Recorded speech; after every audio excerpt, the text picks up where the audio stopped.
กับ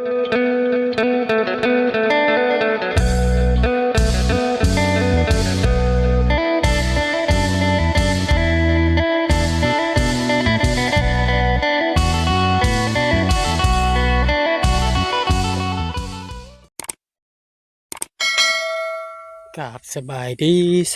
และสวัสดีพ่อแม่พี่น้อง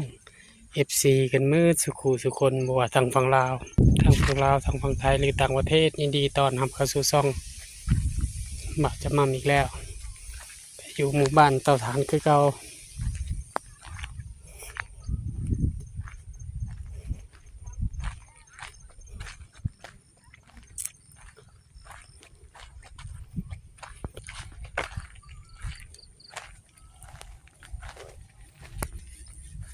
พูดพอเท่ากับลานไปเหตุอย่างนี้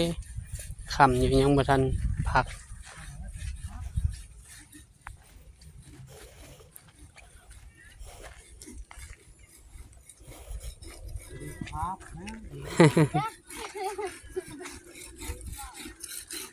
สบายดีพ่อเท่าซอยลูกซอยหลานเนาะโลกมึงเล็กตัดเนี่ยอ๋อลองมึงเล็กตัดเลี้ยงผาอ๋อ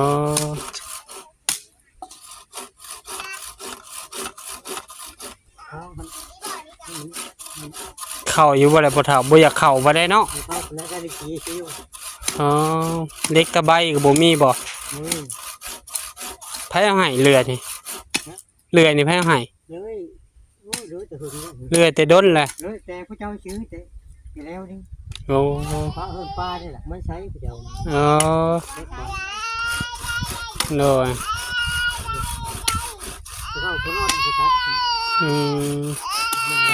เอ้ยห้องเพลงยังเด้ช่องรถบ่เนี่ยขึ้นหน่อยเนาะอยากว่าอยากหน่อยได้หน่อยกว่าห้องพ่อเฒ่าได้น้องพ่อเฒ่าเฮาเนมเบิ่งหั่นนะน้อยได้บ่คือของเจ้าได้พ่อเฒ่าของเจ้าหลายกว่านี้ได้เห็นว่าก็ได้เนาะบ่อยากเต็มคือรถพ่อเฒ่าปกติช่องรถนี่บักหลายๆจังได๋หลายกว่านี้เจ้าให้เนาะอยากหน่อยโพดอันนี้แนมเบิ่งมันบ่เต็มคือว่าเรื่องรถไถอันฮาวมันต่ำเนาะฮาวมันต่ำเขาก็ต้องใส่ส่วนให้แน่หน่อยนึงของเจ้ามันสูงเด้แนมเบิ่งคือน้อยตะกี้ของไม่เท่านั้นลายใดจะตัดมาให้ไม่เท่าคำนะ2รถนะบ่หลายบ่หน่อยพอดีงามสามเจ้าตัดนำพ่อเฒ่าเนาะแนมเบิ่งนะ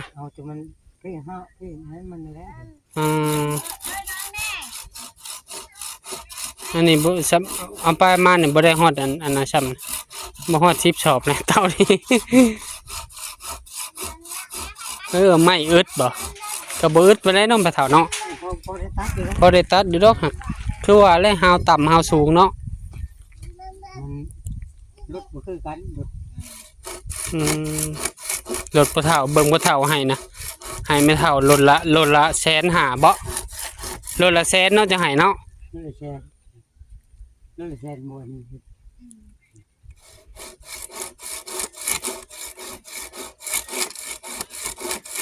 โอ้ได้คนแก้วนี่คนแขวก่อนเลยจ้าเจ้ากินข้าวแรงกับยังสับปะเทาได้ยังกินข้าวแรงบ่มียังกินเลยหาการคุยปลาการเครียดใส่หมักเบ็ดใส่เบ็ดใส่เบ็ดใส่เบ็ดพอได้นะเช้าน้อยได้กินข้าวกับยังการก็พอได้อยู่กินมันตามเดินนั่นเอาป้าคุบพอได้โดยเฮามีอยู่บ่เฒ่าเจ้าบ่สิแล้วบ่กินพอประทังเนาะเดี๋ยวเฮาย่างเอามีมาให้จะน่าเฮาย่างมีมาให้2 ห่อบ่แล้วก็ใส่ข้าวน้ำเด้อบ่เฒ่ามีอยู่เฮาก็ต้มมีกินแหละต้มมาม่ากิน มี4ห่อปั้นกันพูละ2ห่อปะเฒ่าพอได้ต้มกินเอาข้าวใส่น้ำได้เฮานะ โอ้ที่คนแก้วเสียไข่นี่ ก้นแขวในข้าวแล้วแหละปะเฒ่าเอ้ย ไม่ได้ผลมัน ของเจ้าปะเฒ่าสูงเนาะปะเฒ่าเนาะห้าวหลดปะเฒ่าปะสูงไงสวดนะเจ้าใส่สวดเนาะ ตั้มๆเป็นอย่างนั้น เจ้าใส่สวดแหน่ก่อมัน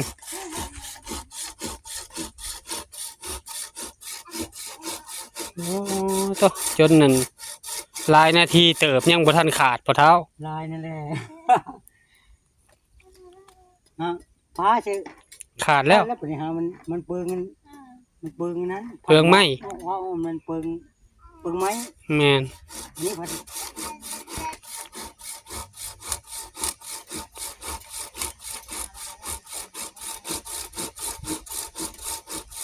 เปลืองกับมืออื่นมาเนี่ย เพิ่นขึ้นฮอดเตาถ่านเพิ่นบ่จักเนาะขึ้นฮอดกองฟืนเหลือแต่แอนนาบ่อยู่นี่แอนนากับเมื่อบ่ลมมาเลยมื้อนี้ตกแรงมาเลยเย็นมาเลยลมพ่อแม่พี่น้องเอ้ยโหด โอ้ครึ่งชั่วโมงพอเฒ่าเอ้ยเกือบ20นาที หัวเราบอกเกินเรา ฮะ มี ได้10ปลายนาทีนะ ฟังนี่ละ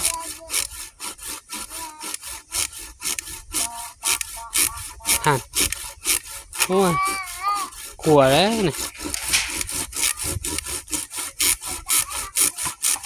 คันเลื่อยเข่าแล้วมันเช็ด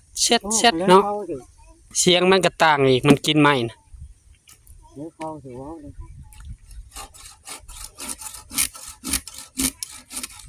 นี่คาดมันเหลืออีกจักรถนั่นเช้าน้อยเหลืออีก2รถก็ได้กอง นี่มันเก่งเต้เลยมันบอกเข้า โอ้ยตอกตะปูก็ยังขดนะ โอ้เฮ้ยในเล็กทีนี้วาดนี่เล็กเจ้าเลย โดย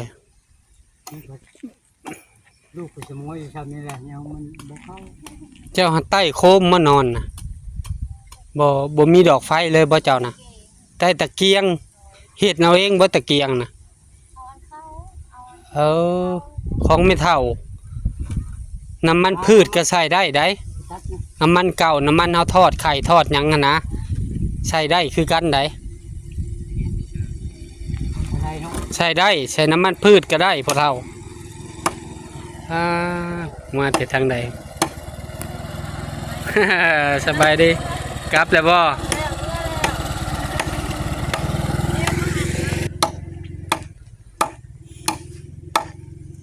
คอยปอก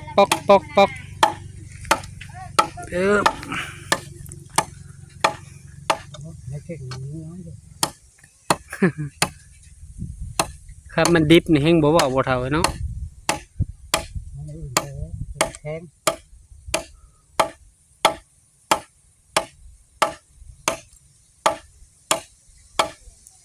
เย็นนะมื้อนี้ลม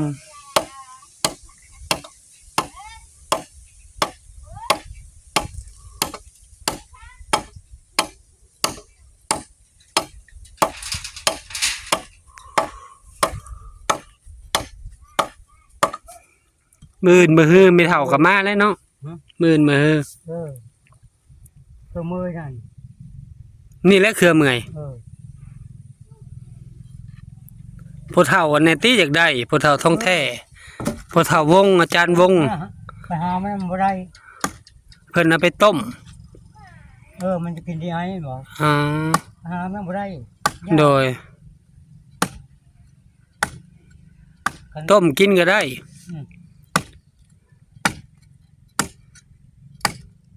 ตัวมือแล้วนั่นแหละ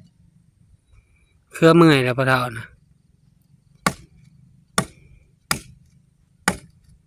ต้มกิน อ่อน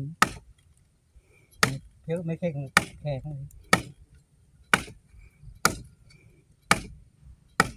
ต้มกินก็ได้ผู้เฒ่าเอ้ยต้มกินแทนน้ำตากแห้งก่อน พอทวงแล้วกินดีไอ้ อย่าดีไอ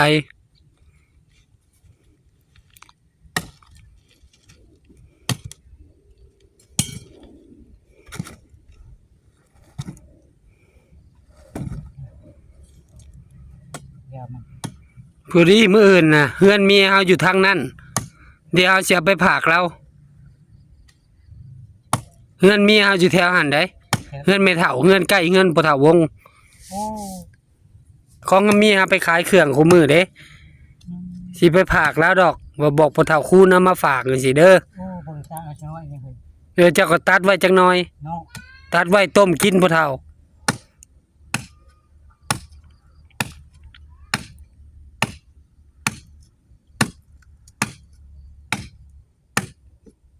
ตัวละ5มื้อนั้นบ่เห็นบ่ได้ เจ้าก็ตัดไว้แล้วก็ถากตากแดดไว้บัดนี้ เอาไปเช่าวงก่อนซ้ำนี่ก็ได้เพิ่นเนาะ เดี๋ยวแต่เจ้าจะให้แล้วชำนาญกันเลยก็ได้ มันเอามันนั้นได้น้อยกลางร้านเอาซ้ำนี่ก็ได้เด้อ โดยให้เราเป็นลำน่ะก็ได้ ให้เราเป็นลำในมือเจ้าหั่นแหละพ่อเฒ่าหมด เชนี่มันบ่งามเลยเนาะ โอ้กระตูดกระเติดมันแห้งสิเป็นยามั้ง โอ้ยมันบ่นักบ่ถือไว้ บ่เป็นหยังเอาไปนั่นแหละ คือมือจะได้แล้วสิเนาะ เพราะว่าเมียเขาผ่านไปแต่ละมื้อเด้พ่อเฒ่าเฮือนอยู่ใกล้กันเด้ โอ้ ใกล้กันกับเฮือนเมียเฮานั่น เงินไม่เท่า เฮ้ยแม่นี่อยู่พี่เนาะ อยู่ทางอันเส้นทางอันหนึ่งพี่เด้โอน้ำใสพี่ซอยเดียวกันนั่นแหละใกล้ๆกัน โอ้ ฮ้อนเฮือนพ่อเฒ่าวงก่อนเลยจึงฮ้อนเฮือนแม่เฒ่า อืมแม่เท่ากันยัง แม่เฒ่าแม่ของเมียเฮาอะยัง แม่ของเอ้น่ะ ยัง70ปลาย70ปลายปี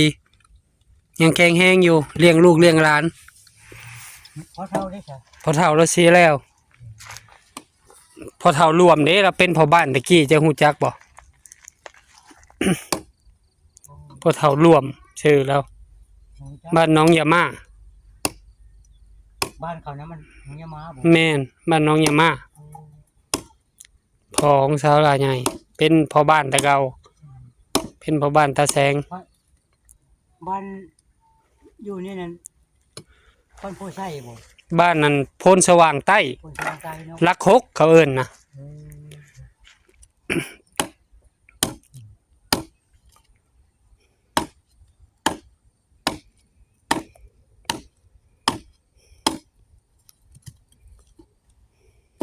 เจ้าก็เอาไว้ตากแดดไว้น้ำปะเฒ่าถากแล้วตากแดดไว้ต้ม มันว่าดีไอได้เหรอได้ แม่น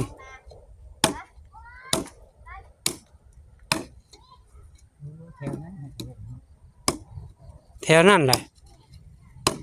ฮอดวงเวียนไดโนเสาร์แล้วก็เลี้ยวซ้ายไปทางโรงหมอทหารเด้ บ่แม่นนั่นหมดคงคังกับบ่เนาะ บ่คนละเส้น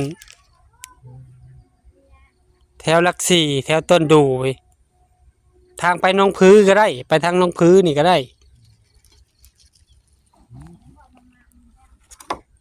ไปเจอแล้วไหวบ่นะ บ่ขวัดไปน้ำเนาะ ไปนำได้ อ่า แต่มันจ้อยนึ่งมากก็มันจ้อยอีกบ่ อ๋อโดย ได้นะเอาไปนำ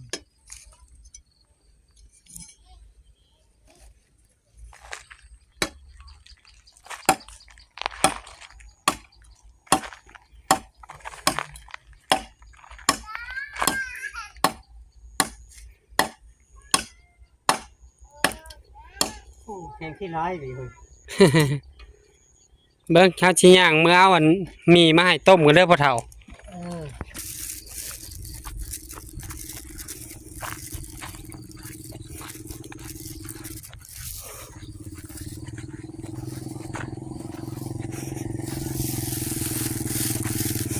เมื่อค่ำแท้โดยเมื่อโดย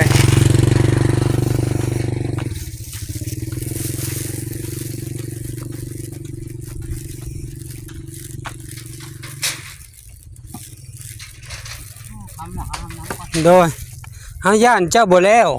กินนั่นกินต้มหมี่เฮาก็เลยมีปลาทู 2 โตมาให้พ่อเฒ่าเพิ่นปิ้งกินน้ำพ่อเฒ่า ขอบใจขอบใจ โดยปิ้งปลาทูกินผู้ละ2 โตเฮาก็เอาไว้ป่นกินมื้ออื่น